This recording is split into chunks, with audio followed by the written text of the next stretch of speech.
이 책은 크게 세 가지 진실에 대해 얘기하고 있는데요. 제가 이 챕터에서 가장 기억에 남는 구절은 이거였습니다. 돈은 무엇인가?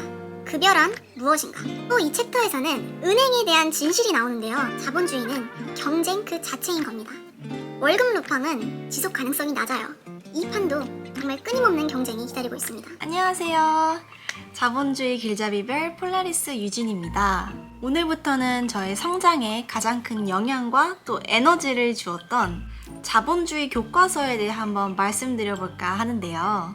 일단 저는 총 3권에서 가장 큰 영향을 받았었습니다. 그 중에 오늘은 가장 쉽고 또 너무나도 명쾌한 자본주의 길잡이별 폴라리스 유진이 추천드리는 자본주의 교과서 그 첫 번째 편, 조병학님의 돈의 비밀입니다. 나머지 2개도 순차적으로 다 공개해드리겠습니다.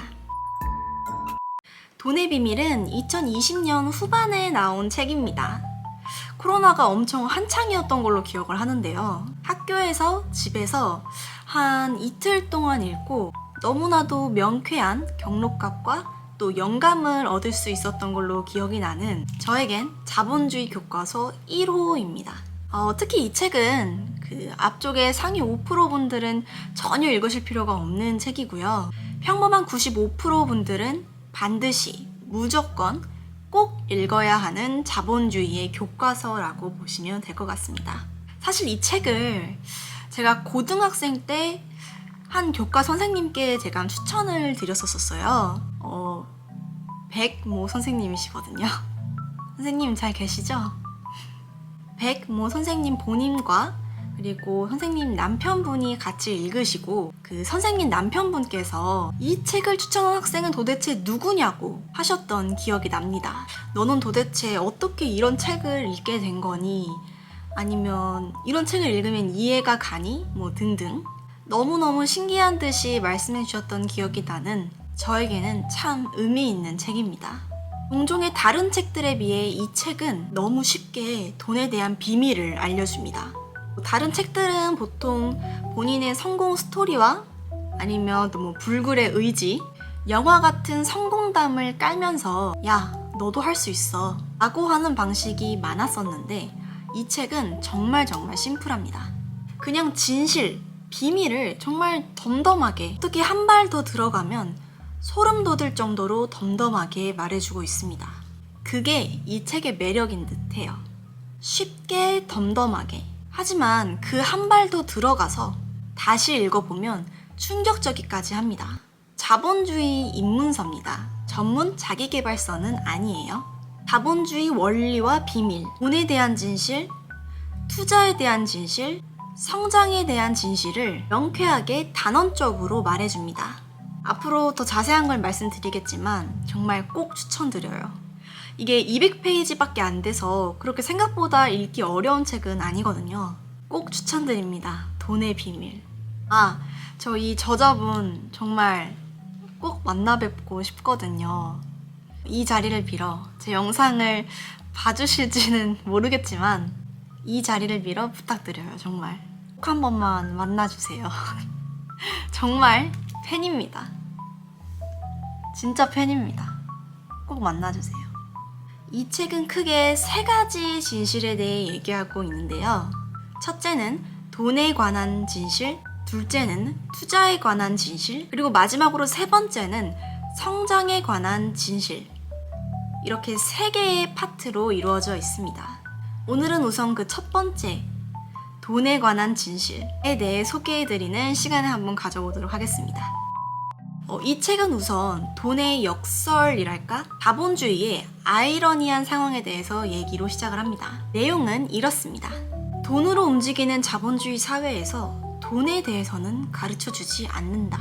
심지어 돈에 관해서 말하는 것조차 금기시하는 것이 우리 사회의 위선이라고 꼬집으면서 그 이유로 2가지를 제시하는데요. 첫째, 우리 사회가 평등을 지향한다는 점. 둘째, 국민이 알면 안 되니까. 왜? 관료, 의사, 변호사가 되어 공공인재로 선택될 똑똑한 5%가 이 자본주의 시스템과 돈이라는 걸 이해하게 되면 국가를 운영하는 대리인이 되지 않으려고 하기 때문에 이 부분에 대한 저의 생각은 평범한 우리 95%에게는 자본주의 교육이 필수라고 생각을 합니다. 우리 10대들은 이 게임의 룰도 제대로 이해하지 못하고 거의 무방비로 경기장에 끌려 들어가는 형태이죠. 너무너무 잔인하지 않나요? 저는 심지어 도대체가 이 공교육의 의미가 뭘까?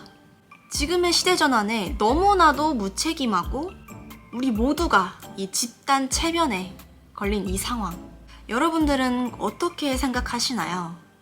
결국 이 문제는 단순 교육 문제를 넘어서 부동산 문제, 노인 빈곤 문제, 인구 감소, 저출산 문제, 궁극적으로는 자원이 없고 대외 의존도가 높은 분단 국가인 우리나라의 미래는 암울하기까지 합니다. 극단적으로 저는 미적분은 몰라도 자본주의 기본교육이 필수 중에 필수라고 생각을 하고 있는데요. 제가 이 챕터에서 가장 기억에 남는 구절은 이거였습니다. 돈은 무엇인가? 급여란 무엇인가? 이거에 대한 답인데요. 바로 이 부분입니다. 내 인생을 조각내 팔아 맞바꾼 대가. 심플하지만 너무나도 현실적인 표현 아닌가요? 저는 너무나도 명쾌한 기분이 들었습니다. 직업을 얻기 위해 부모로부터 도움을 받아서 공부를 한 후 출퇴근과 준비 시간까지 고려하면 인생의 거의 절반을 팔아 맞바꾼 대가. 그 자체로 우리의 인생입니다. 삶의 절반을 회사의 소유주 혹은 경영진에게 내주고 그들로부터 내 인생을 판 대가로 받은 돈. 이 얼마나 소중한 돈인가요? 낭비하면 안 됩니다. 욜로하면 안 돼요. 오늘만 살면 안 됩니다. 우리는 이 소중한 돈으로 내일을, 미래를 준비해야 합니다. 또 이 챕터에서는 은행에 대한 진실이 나오는데요. 우리가 평소에 알고 있는 의미의 은행은 아닙니다. 우리의 인생을 팔아 얻은 그 소득을 은행에 테트리스 하듯이 쌓으면 이 얼마나 바보 같은 행동인지를 설명해 줍니다. 이 부분은 꼭 한번 읽어보시면 나름 의미 있는 시간이 될 수 있을 것 같아요. 정말 꼭 추천드립니다. 다음은 우리 인간의 시간에 대한 조병학 작가님의 정리 부분이 있습니다.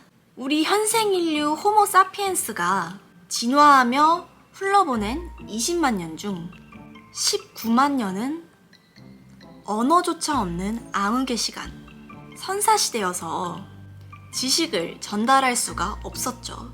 결국 우리 인류 문명은 고작 1만 년 뿐입니다. 하지만 문자가 발명돼서 지식을 축적하고 활자가 발명되고 대항해 시대를 거쳐 인간이 축적한 그런 과학기술로 인력과 충력, 가축의 힘이죠. 이 한계를 벗어나 에너지의 시대를 열게 됩니다. 드디어 인류는 산업혁명의 시대를 맞이하게 되는데요. 이게 바로 1750년대입니다. 즉, 탄소에너지 혁명의 시대를 맞이하게 되죠. 1860년대에는 이 탄소에너지를 전기에너지로 전환, 즉 에너지를 이동시키죠.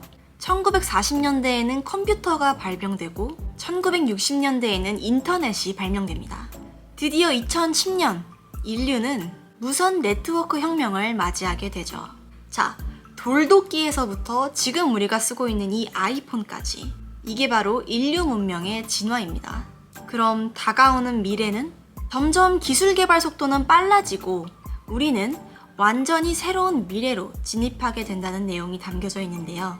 나름 이 부분도 의미 있는 정리 부분이라고 생각이 되었습니다. 이 부분도 꼭 한번 읽어보세요.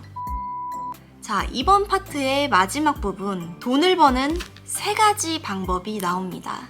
자본주의에선 시간은 돈이라는 공식에다가 시간을 적용한 이론인데요. 그 3가지 방법 중 첫 번째 방법, 시간을 팔아 돈을 버는 방법입니다. 계약된 시간을 남을 위해 일하고 그 대가로 돈을 버는 방법이죠. 나는 내 인생을 조각내 팔고 고용주는 내 시간을 산다. 하지만 이 시간의 대가를 정하는 것도, 시간의 대가를 유지하는 것도 고용주라고 부르는 상대방이 쥐고 있고, 퇴직하면 그 대가는 제로가 됩니다. 그러니까 내 시간의 가치를 인정받기 위해 엄청난 경쟁이 뒤따른다는 겁니다. 사업만이 경쟁이 아닌 거죠. 10수년간의 학업을 마치고 또 엄청난 비용과 시간을 투입하더라도 경쟁은 변함없이 존재합니다. 자본주의는 경쟁 그 자체인 겁니다. 월급 루팡은 지속 가능성이 낮아요. 이 판도 정말 끊임없는 경쟁이 기다리고 있습니다. 두 번째 방법은 시간을 조직해 돈을 버는 방법인데요. 1인 기업, 자영업자도 자기 자신의 시간을 조직해 돈을 버는 방법에 속합니다. 수천, 수만 명의 시간을 체계적으로 조직해서 돈을 버는 회사가 바로 대기업이라고 정의합니다. 다른 사람들의 시간을 특정 금액으로 사고 그 시간을 조직해서 돈을 버는 방법에 관해서는 어떤 자본주의 사회에서도 가르쳐주지 않습니다. 대학에서 경영학을 전공하는 분들이 이 방법의 일부를 배우지만 실제 창업에 나서기 위한 필요한 한 가지, 이 한 가지를 더 배운 적이 없기 때문이라고 이 작가분은 책에서 말하고 있습니다. 그것은 바로 기업가 정신, entrepreneurship, 도전하는 정신, 실패를 무릅쓰는 정신, 실패해도 다시 도전하는 정신.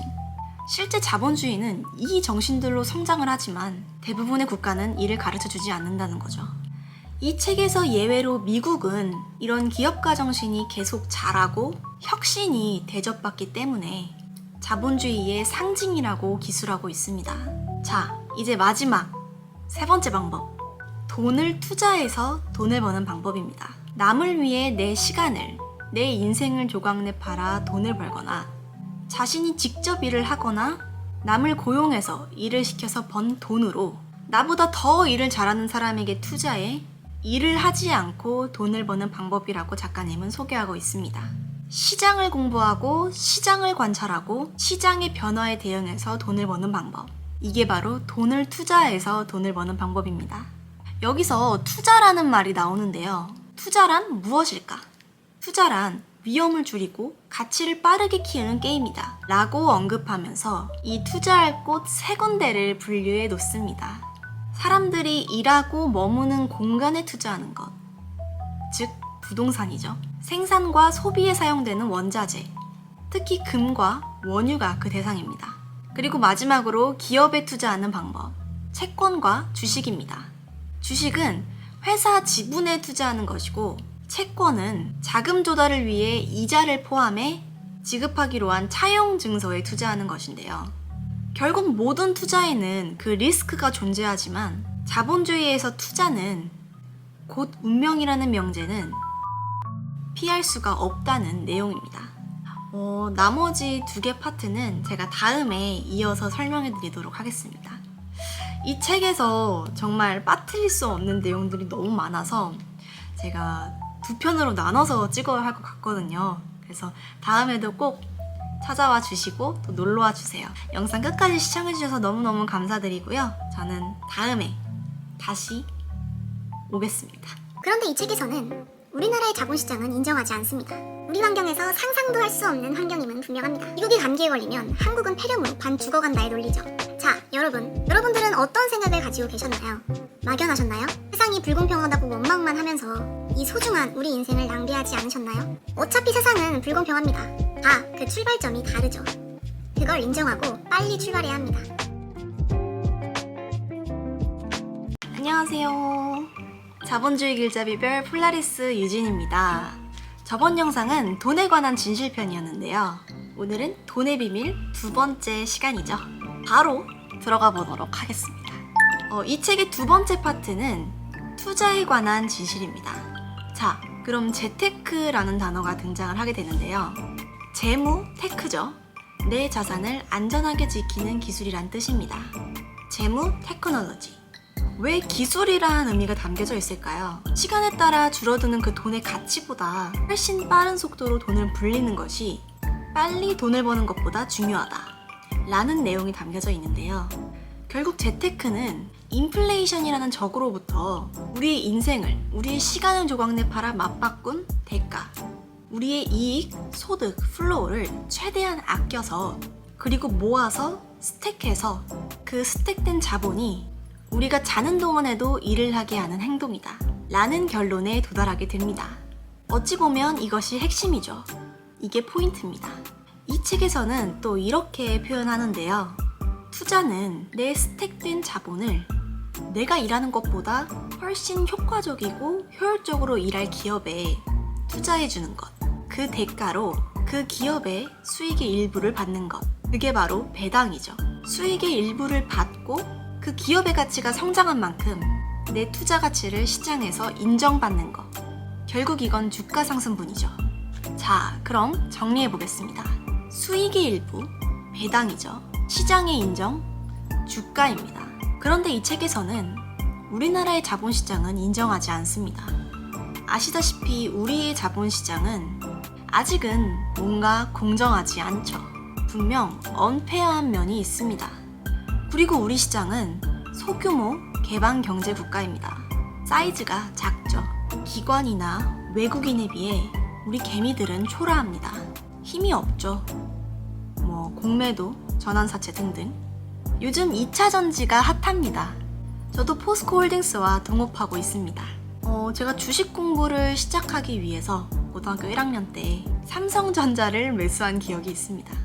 아직도 회복 중이거든요. 이 책에서는 그 주 시장을 미국으로 아예 노골적으로 한정합니다.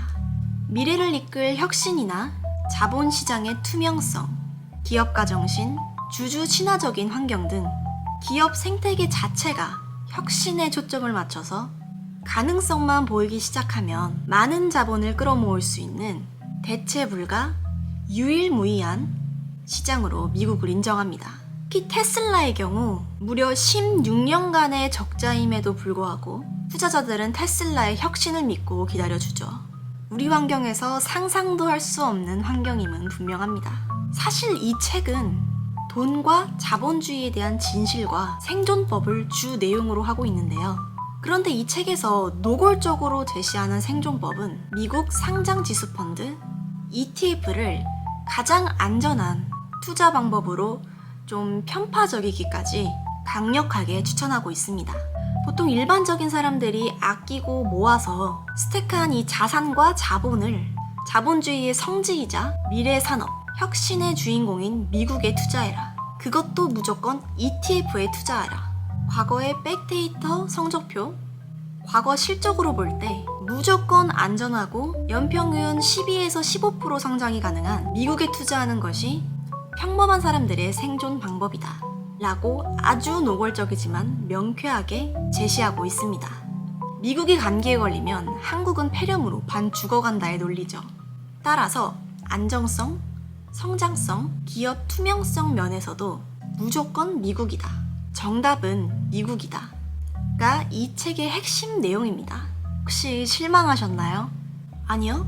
저는 심플하지만 정답 중 하나라고 생각을 합니다. 제가 지난 3년 동안 공부해온 바로는 분명 좋은 방법임이 틀림없습니다. 잘 모르시는 분들을 위해 제가 간단하게 요약해서 설명해 드리도록 할게요.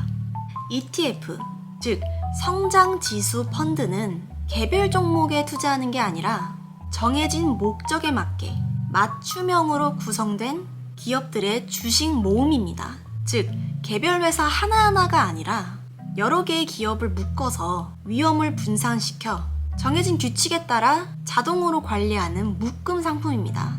대표적으로 S&P 500을 추종하는 SPY, VOO, IVV 같은 상품들이 있습니다. SPY, VOO, IVV는 각각의 자산 운용사들의 상품 브랜드라고 보시면 될 것 같은데요. 시총 기준으로 미국 증시에 상장된 504개의 종목으로 구성되어 있고 부진한 기업은 그 리스트에서 퇴출시키고 후순위에 있는 기업들을 리스트에 편입시키는 방식으로 운영되는 ETF입니다. 세계 최정상급 회사 500여 개에 분산 투자한다고 보시면 될 것 같아요. 미국의 연기금이 투자하고 있고 워렌 버핏도 유언으로 S&P 500 지수에 투자하라고 했을 정도로 장기 투자의 정석이라고 보시면 될 것 같은데요. 그냥 미국을 산다, 미국을 모아가겠다고 생각하시면 더 쉬울 것 같아요. 또 나스닥 100을 추종하는 자산운용사 인베스코가 운용하는 기술주 중심의 QQQ라는 ETF도 있는데요. 연평균 성장률은 15%입니다. 그래서 안정성 위주로는 SPY, 성장성 위주로는 QQQ 이렇게 추천드리는데요. 5대5로 배분하는 방법도 있겠죠. 나중에 기회를 봐서 제가 SPY나 QQQ는 한 번 더 설명해드리는 시간 가져보도록 하겠습니다. 그리고 또 세금 관련 부분도 꼭 다시 한번 정리해드리겠습니다. 오늘은 정말 시간 관계상 다음으로 넘어가겠습니다.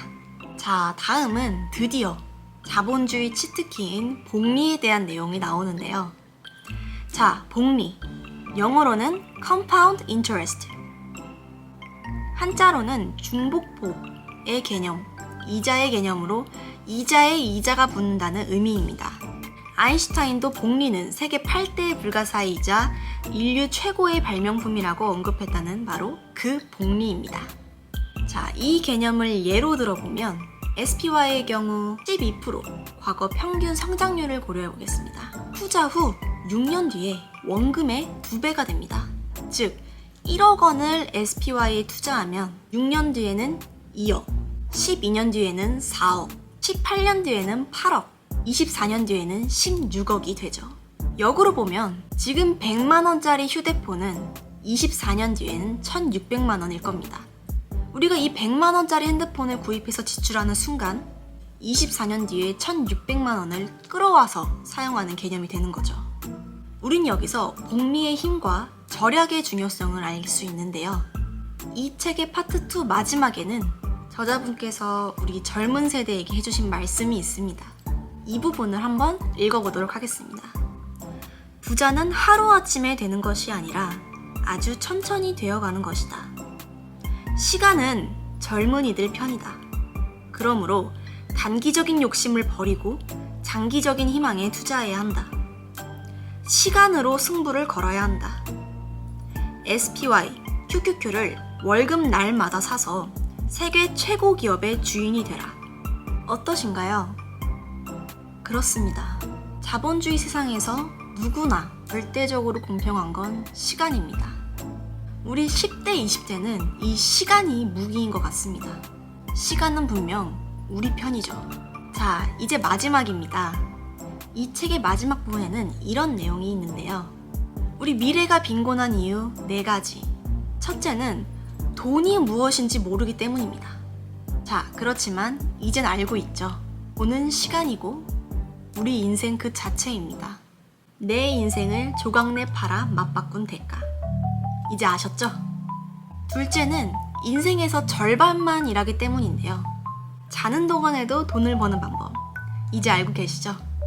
자본을 축적하고 그 자본이 투자되어 내가 자는 동안에도 일을 하게 해야 합니다. 그리고 세 번째, 자기 능력으로만 일하기 때문입니다. 인생에서 절반만 일하는 것을 인생 전체를 일하는 것으로 바꾸고 자기 능력으로만 일하는 것을 가장 뛰어난 사람들이 일하는 것으로 바꾸면 됩니다. 그게 바로 천재들과 동업하는 거라고 볼 수 있죠. 그리고 네 번째인데요. 부자가 돈을 버는 방법을 모르기 때문입니다. 부자들은 돈을 벌기 위해 시간을 조직하거나 돈을 투자해서 돈을 법니다.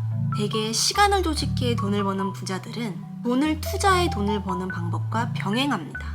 그러나 돈을 투자만 하는 부자들은 자신보다는 다른 사람의 시간을 조직해 돈을 버는 능력에 관심이 많죠. 자, 여러분들은 어떤 생각을 가지고 계셨나요? 막연하셨나요? 세상이 불공평하다고 원망만 하면서 이 소중한 우리 인생을 낭비하지 않으셨나요? 어차피 세상은 불공평합니다. 다 그 출발점이 다르죠. 그걸 인정하고 빨리 출발해야 합니다. 마음에 쌓인 이 부정적인 에너지는 항상 우리의 발목을 잡고 괴롭기만 합니다. 이제라도 용기 내어 출발합시다. 마지막으로 한 말씀만 더 드리고 마무리하겠습니다. 불평불만을 멈추고 현실을 직시하고 냉정한 판단을 빠르게 내린 후 각자의 소득을, 플로우를 아끼고 절약해서 쌓아서 스택해서 작지만 이 축적된 자본이 일을 하게 한다면 자본주의 시스템에서 이 자본주의 경기장에서 우리도 생존할 수 있습니다. 시간은 우리 편입니다. 저도 항상 함께 하겠습니다. 네, 오랜 시간 끝까지 시청해주셔서 너무너무 감사드리고요. 항상 같이 소통하고 고민하는 그런 폴라리스 유진이 되도록 노력하겠습니다. 오늘도 즐거운 하루 보내세요. 다음에 만나요. 안녕.